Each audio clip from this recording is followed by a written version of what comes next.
Paano kung may portable Wi-Fi ka kahit saan ka pumunta? Today, i-unbox natin itong TP-Link M7000 Pocket Wi-Fi na pinadalang mismo ng TP-Link sa akin. Before we start, maraming salamat sa TP-Link sa pagpapadala nito as a free sample product. Excited na akong i-share sa inyo kung bakit perfect ito para sa travel, work, at everyday internet. Sa loob ng box, makikita natin TP-Link M7000 Pocket Wi-Fi, battery, micro USB charging cable, user manual. Ang first impression ko dito ay sobrang compact at lightweight.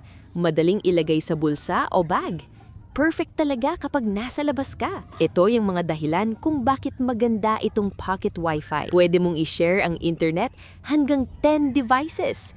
Perfect sa family, sa friends, at sa mga ka-workmate. May up to 150 Mbps, kaya smooth ang browsing, streaming, at online meetings. May 2,050 mAh na battery na kayang tumagal hanggang 8 hours.